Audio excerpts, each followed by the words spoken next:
गर्मियाँ ख़त्म हो गई हैं और सर्दियों की ताज़ी सी आमद है। तो हम दुपट्टे जो गर्मियों के हैं वो ज़ाया करने का सोच रहे हैं, तो ऐसी गलती हरगिज़ ना कीजिएगा, क्योंकि आज मैं आपको बग़ैर ज़ेब, बग़ैर सिलाई लगाए और सिर्फ़ 1 से 2 सेकंड में तैयार होने वाले ऑर्गेनाइज़र बताने जा रही हूँ, जो कि आपके बड़े काम आने वाले हैं। चाहे तो आपका डाइनिंग टेबल हो, अलमारियाँ हों या आपके बाथरूम के काउंटर के लिए ऑर्गेनाइज़र हों, तो ये काम बड़े आएंगे। वीडियो को स्किप मत कीजिएगा, पूरा देखिएगा और लाइक, शेयर और सब्सक्राइब ज़रूर कीजिएगा, और ये इंफॉर्मेशन अपने प्यारों तक भी शेयर कीजिएगा जो कि उनके काम आए। बिस्मिल्लाहिर्रहमानिर्रहीम। अस्सलाम वालेकुम। इब्तिसाम क्रिएटिव पावर में आपको खुशामदीद है। Welcome to my channel. हमेशा खुश रहें, आबाद रहें। आज मैं आपकी तवज्जो बहुत बड़े मसले की तरफ ले जाने जा रही हूँ। छोटे वॉशरूम का एक बहुत बड़ा मसला होता है कि जब दरवाज़े हमारे लकड़ी के हों और उसके पास वॉश शावर मौजूद हों, जब हम बाथ वगैरह लेते हैं तो दरवाज़े गीले होने की वजह से जितना भी पानी होता है इस लकड़ी के अंदर चला जाता है और दरवाज़े हमारे फूल के ख़राब हो जाते हैं। ख़ास तौर पर नीचे वाली जो जगह होती है वो बिल्कुल बर्बाद हो जाती है।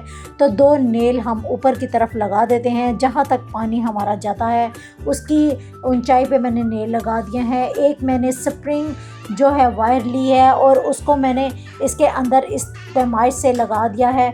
अब हम चलते हैं बाहर की तरफ। तो एक मेरे पास प्लास्टिक पड़ा हुआ था, इस प्लास्टिक को मैंने ऊपर से डबल फोल्ड करने के बाद इस तरह के जो हुक हैं वो लिए हैं, और हुक के बाद इस तरह के जो रिंग्स हैं वो लिए हैं। स्टील के रिंग और स्टील के हुक लेने का मकसद यही है कि वॉशरूम में स्टील जो है वो जंग नहीं लगता और हमारे जो कर्टन्स है वो भी ख़राब नहीं होते। थोड़ा सा फासला यहाँ से छोड़ने के बाद इस तरीके से आप हुक को आराम से इसके अंदर डालकर बाहर की तरफ निकाल लें और इस तरह सीधा कर लें, तो आपके हुक बड़ी आसानी से इसके अंदर अटैच हो जाएंगे।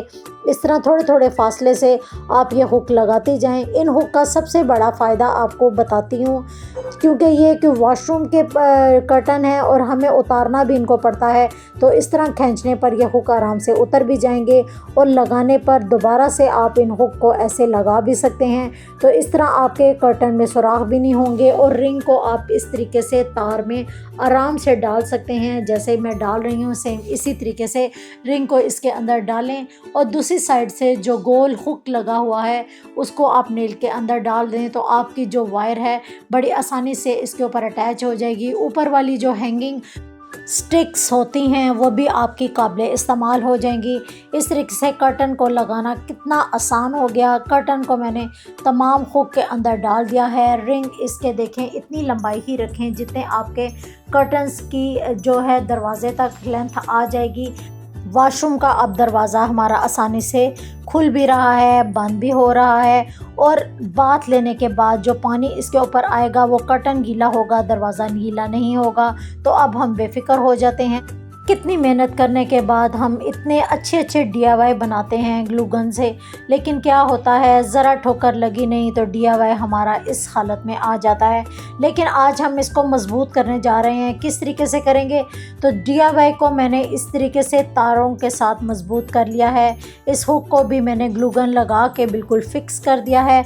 अब हम दूसरे मसले की तरफ आते हैं। जो इसका कवर था वो कुछ इस तरीके से मैंने बनाया था कि इसको मैंने ग्लू गन के साथ ही अटैच किया था, लेकिन आज मैंने इसके नीचे डबल साइडेड टेप लगाई है। इसके ऊपर मैंने इसको रखने के बाद अब कवर को मैंने बंद करना है। तो कवर को जो बंद किया है वो मैंने इस तरीके से इसकी दोनों साइड पे स्ट्रिप बनाई थी, लेकिन वो नाकाम रही। तो अब मैं इसके कवर को इसके ऊपर उल्टा करने के बाद इस तरीके से रखूँगी। इसको एक स्ट्रिप मैंने एक साइड पे लगाई है और दूसरी जो पॉप स्टिक है मैंने दूसरी साइड पर ग्लू गन के साथ ही अटैच कर दी है। कपड़े के साथ जो ग्लू गन है वो अच्छे तरीके से पकड़ कर सकती है, लेकिन बॉटल और प्लास्टिक में ये ग्लू गन काम नहीं देती। तो आज मैं इसका एक बड़ा अच्छा हल आपके सामने लेकर आई हूँ। एक नेल को गरम करें और गरम करने के बाद जो हमने कट लगाए हुए हैं इसके कट के बिल्कुल अपोजिट 2 होल कर लें। जिस तरह आप देख रहे हैं सेम छोटे छोटे से होल करने हैं।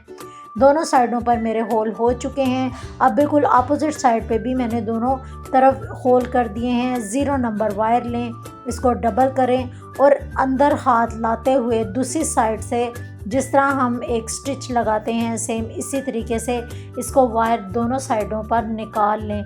तो ये होगा कि दूसरी अपोजिट साइड पे भी जो सुराख किए हैं उसमें भी सेम प्रोसीजर से मैं वायर को लगा कर डाल दूंगी और दोनों साइड से इसके जो एजेस होंगे वो बाहर की तरफ मैं निकाल दूंगी।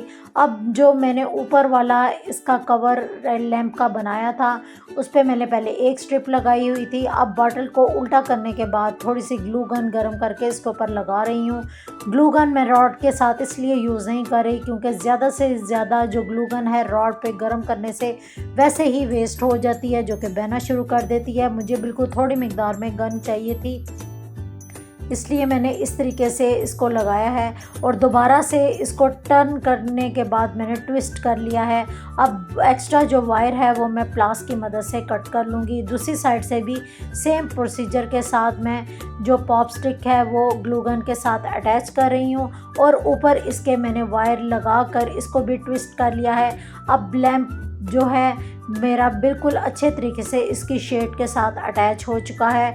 देखें इसको जितना मर्ज़ी आप मोड़ें दबाएं फेंकें अब ये टूटेगा नहीं, ये बड़ा मजबूत जुड़ चुका है। अगर आप DIY बनाएं तो इस तरह की मजबूती का ख़ास ख्याल रखा कीजिए क्योंकि ग्लू गन बाज़ चीज़ों पर अच्छी पकड़ करती है लेकिन बाज़ चीज़ों पर इसकी पकड़ अच्छी नहीं आती। तो इस तरीके से मेरा जो टेबल लैंप है कितने अच्छे तरीके से मजबूती के साथ मेरे साइड टेबल की रौनक बढ़ा रहा है। वाइल्ड टाइल्स घर में जब लगी हों तो कितना घर कुशादा खूबसूरत लगता है लेकिन साथ ही साथ इसकी सफाई का कितना ज़्यादा ध्यान रखना पड़ता है ये मुझसे ज़्यादा बेहतर कौन जान सकता है। और अगर धोएं तो फ़र्श की ढाल नहीं होती। आज एक ज़बरदस्त हल लेकर आई हूँ। एक बॉटल की लिड ले लें, नेल को गर्म कर लें, गर्म करने के बाद छोटे छोटे से सुराख इसकी लिड के ऊपर कर दें। तो बॉटल जो है वो मैंने 2.5 लीटर की ली है और इसको हमने फुल एक सॉल्यूशन के साथ करना है। तो सबसे पहले जो मेरा जादुई लोशन था जो मैंने पिछली वीडियो में काफ़ी ज़्यादा आपसे तारीफ़ भी वसूल की, तो इस तरीके से वही लोशन मैंने इसके अंदर डाल दिया है। थोड़ा सा सर्फ लिया है और इसकी भी थोड़ी सी मिकदार मैंने इस बॉटल के अंदर डाल दिया है। इसको मैं नीम गर्म पानी के साथ पूरा इसके अंदर भर लूँगी क्योंकि ठंडा पानी मैं इसलिए डाल रही हूँ कि पानी ज़रा थोड़ा ज़्यादा गर्म है। अब इसको मैंने मिक्स करने के बाद बंद कर दूंगी और थोड़ा सा दबाऊंगी ताकि इसकी थोड़ी सी झाग बन जाए। झाग बनने के बाद इसी को मैं पूरे फर्श के ऊपर शावर कर दूंगी क्योंकि अगर हम ज़्यादा मिकदार में पानी इस फ्लोरिंग के ऊपर डालें तो इसकी ढाल ना होने की वजह से हमें इतनी मुश्किल होती है कि पानी निकलना हमारा बहुत ज़्यादा मुश्किल हो जाता है। तो अब ये छिड़काव पानी का करने का मकसद ये होता है कि हमारी टाइल्स भी अच्छे तरीके से साफ़ हो जाएंगी, हमें ज़्यादा क्लिनिक पे थकना नहीं पड़ेगा और हमारी टाइल्स चमक उठेंगी। इस क्लिनिक लोशन का ये कमाल है कि देखें कितनी ज़्यादा इसमें चमक आ चुकी है। टाइल की शाइनिंग आप देख सकते हैं और इसका गंदा मैला पानी भी आप देख सकते हैं। इस तरीके से टाइल आप बड़े अच्छे तरीके से साफ़ कर सकते हैं और जरासीम से पाक आपका जो फ्लोर है वो और भी ज़्यादा खूबसूरत लगेगा। अब इस तरह के लोशन का जो बनाने का तरीका है वो मैं पहले ही आपको थंबनेल बता चुकी हूँ कि मेरी इस थंबनेल पर आप जाके ये वीडियो देख सकती हैं, लेकिन बाज़ बहनों ने ये फरमाइश की थी कि आप इस वीडियो का लिंक भी सेंड कर दें। तो आज हम मार्बल फ्लोर को भी इसी के साथ ही साफ़ करने जा रहे हैं। तो आज मैं अपनी बहन के साथ किया हुआ वादा पूरा करने जा रही हूँ और आज के इस वीडियो में मैं इस वीडियो का लिंक जो है सेंड कर रही हूँ। आप ज़रूर ये लोशन बनाएं और बहुत कम कॉस्ट में आप घर की बेहतरीन सफाई लें। गर्मियाँ ख़त्म होते ही हम क्या करते हैं, जो हमारे बेकार कपड़े होते हैं उनको हम वेस्ट कर देते हैं, कुछ को झाड़न बना लेते हैं और एक्स्ट्रा जो दुपट्टे होते हैं उनको भी हम ज़ाया कर देते हैं। तो क्या ये दुपट्टे ज़ाया करने चाहिए? आज की वीडियो देखने के बाद आप ये दुपट्टे हरगिज़ ज़ाया नहीं करेंगे। एक दुपट्टा मैंने लिया है और उसकी मैंने 4 तहें कुछ इस तरीके से लगा रही हैं जिस तरह आप वीडियो में देख रहे हैं। इस वीडियो के देखे हुए स्टेप को स्टेप बाय स्टेप इसी तरीके से ही आप फॉलो करते जाएं तो आपका ऑर्गेनाइज़र 1 से 2 सेकंड में बनकर आपके सामने होगा। इस तरीके से आप स्टेप को फॉलो करें। आप चाहे तो ऑर्गेनाइज़र को बड़ा भी बना सकती हैं। अगर आपने इस ऑर्गेनाइज़र को परमानेंटली बनाना है तो इसी दिए हुए स्टेप को फॉलो करते हुए आप साथ साथ इसको स्टिच भी लगाती जाएं तो आपके ये जो ऑर्गेनाइज़र होंगे परमानेंटली आपके सामने बनकर तैयार हो जाएंगे। आप इन ऑर्गेनाइज़र को बहुत अच्छे तरीके से बना सकते हैं। कौन कहता है कि मेरी बहनें सलीका शुआर नहीं हैं? भाई आज की वीडियो आपको सलीका शुआर बनाने वाली है और इस तरीके से आप ये ऑर्गेनाइज़र अपने वॉशरूम में, अपने काउंटर टॉप पर नैपकिन्स के साथ या टॉवल के साथ रख सकते हैं, या फिर इन ऑर्गेनाइज़र में आप अपने पुराने दुपट्टे डालकर भी अपनी अलमारियों में डालकर रख सकते हैं, या अपने अंडरगारमेंट्स भी इसके अंदर रख सकते हैं, या डाइनिंग टेबल पर बेकरी, चिकन ब्रेड या रोल भी रख सकते हैं। मैं उम्मीद करती हूँ कि मेरी आज की वीडियो आपको काफ़ी पसंद आई होगी, तो दुआ में ज़रूर याद रखिएगा। अल्लाह हाफ़िज़।